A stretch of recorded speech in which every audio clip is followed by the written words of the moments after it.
Was for 7 o'clock at Meridian, one of those trendy downtown restaurants where the waiting list stretched for months, unless you knew someone. Samantha Mitchell didn't know anyone, not anymore, but her friend Jess had pulled strings for this blind date, insisting it would change everything. Now running 5 minutes late in heels she rarely wore, and a dress she'd splurged on despite her tight budget, Samantha clutched her phone and scanned the crowded restaurant. Her palms were sweaty, her heartbeat irregular. This was her first date since the divorce 2 years ago, since becoming the sole provider for her 8-year-old daughter, Abby. "Table for one?" the hostess asked, clipboard in hand. "Actually, I'm meeting someone," Samantha said, smoothing her navy blue dress. "Reservation under Scott Parker?" The hostess glanced at her list and nodded. "Right this way." Samantha followed, weaving between tables of laughing couples and business associates. Every face was a blur as anxiety knotted her stomach. What was she thinking? She had no business dating. Between her job as an elementary school teacher, helping Abby with homework, and trying to keep their small apartment from falling apart, who had time for romance? Still, Jess had been relentless. "You deserve happiness too, Sam," she'd said.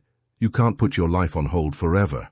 The hostess gestured toward a corner table where a man sat alone, his attention fixed on his phone. Samantha hesitated, trying to match the figure to the description Jess had given. Tall, blonde hair, blue shirt. This man had dark hair and wore a charcoal suit, but in the dimly lit restaurant, details were easy to miss. Maybe Scott had changed his outfit, or Jess's description was off. Taking a deep breath, Samantha approached and cleared her throat. "Scott?" The man looked up, his piercing blue eyes meeting hers with momentary confusion before his expression softened. He wasn't at all what she'd expected. Older than the 32 years Jess had mentioned, probably closer to 40, with a face that spoke of experience rather than the boyish charm her friend had described. But there was something compelling about him, something in the intensity of his gaze that made her heart skip. "I'm afraid you've got the wrong person," he said, his voice deep and measured. "But please, have a seat anyway." Embarrassment flooded Samantha's cheeks. "I'm so sorry. I thought that I was your blind date." A smile played at the corner of his mouth. "I gathered that much." She should have walked away, should have asked the hostess to redirect her to the right table. Instead, drawn by something she couldn't name, Samantha slid into the chair across from him. "I'm Jack Hudson," he offered, extending his hand. "Samantha Mitchell," she replied, her smaller hand disappearing into his. "This is mortifying." "Don't be embarrassed. In fact, you've saved me from a rather dull evening alone," he gestured to the chair, "unless you'd prefer to find your actual date." Samantha glanced around the restaurant, suddenly aware she should be looking for the real Scott Parker.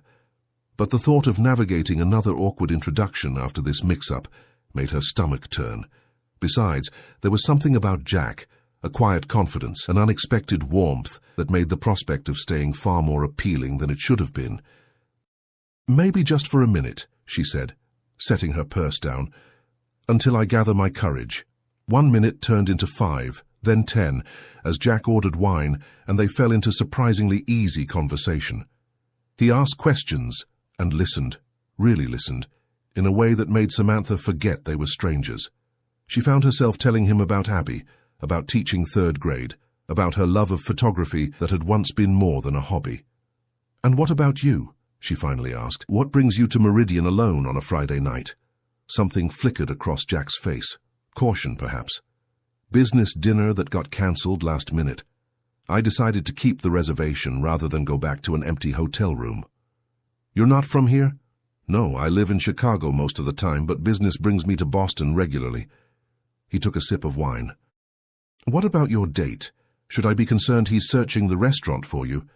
The mention of Scott jolted Samantha back to reality. She'd completely forgotten why she was here in the first place. "Oh God, you're right." She scanned the restaurant again, guilt washing over her. I should at least tell him what happened, tell who what happened.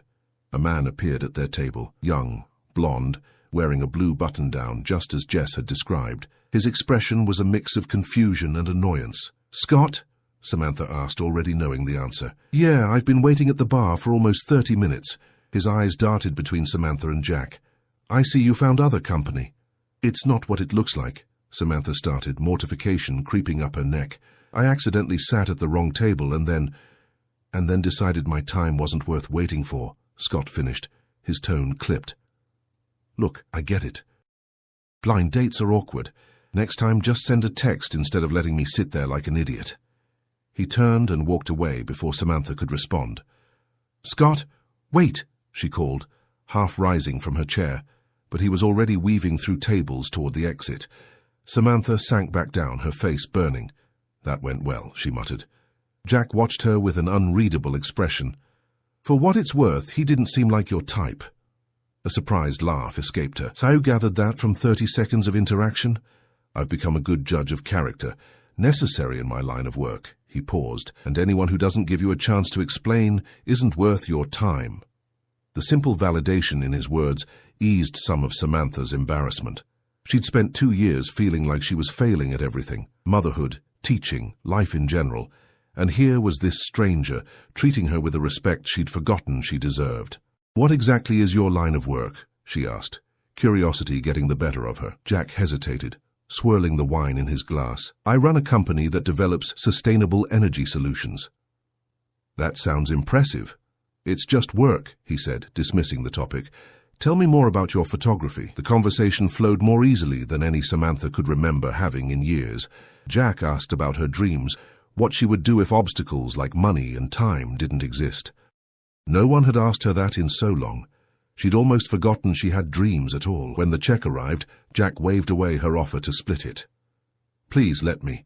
Consider it an apology for derailing your evening. You didn't derail anything, Samantha said honestly. This was nice.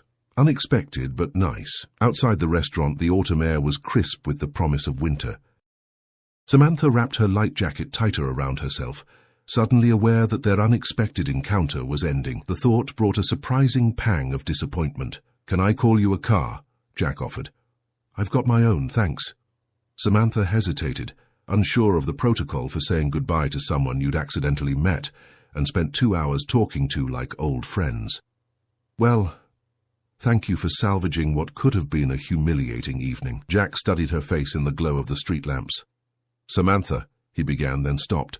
Something in his expression shifted, a decision being made. Would you have dinner with me tomorrow, intentionally this time? The question caught her off guard. Men like Jack, successful, sophisticated, undeniably attractive, didn't ask women like her on dates. Did they? And even if they did, what would be the point? He lived in Chicago. She had Abby to think about. This couldn't go anywhere. I have my daughter tomorrow, she said, the safest of many possible rejections. Bring her, Jack replied without hesitation. There's a place near the aquarium that serves the best ice cream in Boston.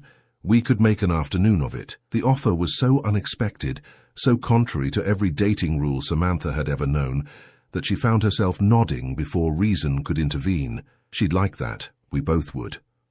Jack's smile transformed his face, softening the lines around his eyes.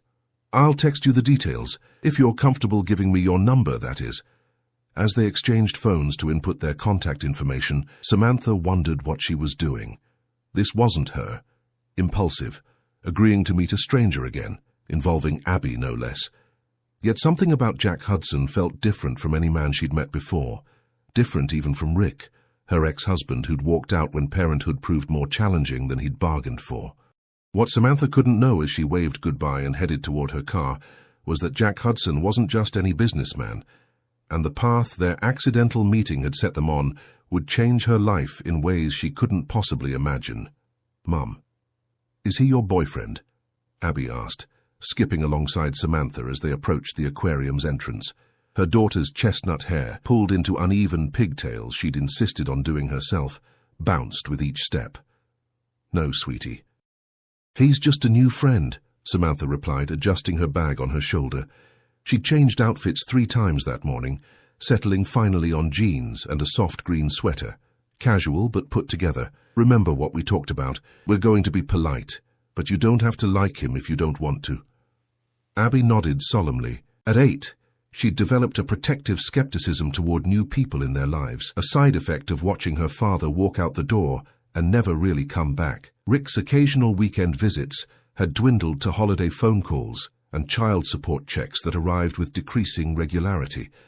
Jack stood waiting near the ticket counter, more casual than he'd been at the restaurant, in dark jeans and a light blue button-down with the sleeves rolled to his elbows. When he spotted them, his smile seemed genuinely pleased rather than obligatory. Samantha felt an unexpected flutter in her chest. "You must be Abby," Jack said, crouching slightly to meet her daughter's eye level. "Your mum tells me you're something of a marine biology expert." Abby eyed him suspiciously. "Do you know the difference between a dolphin and a porpoise?" Jack tapped his chin thoughtfully. "Dolphins usually have longer beaks and curved dorsal fins, while porpoises have smaller mouths and triangular dorsal fins." He paused. "How'd I do?" Abby's eyes widened slightly. "That's right." She glanced up at Samantha. "Mum, he knows stuff." Samantha couldn't help but smile. Jack had clearly done his homework, something that impressed her more than she wanted to admit. Most men she'd known would have treated Abby as an obstacle to get past, not a person to connect with. Inside, Jack had arranged not just admission tickets but a behind-the-scenes tour. As they followed their guide through areas typically closed to the public, Samantha watched Abby's initial reserve melt away. Her daughter peppered the guide and Jack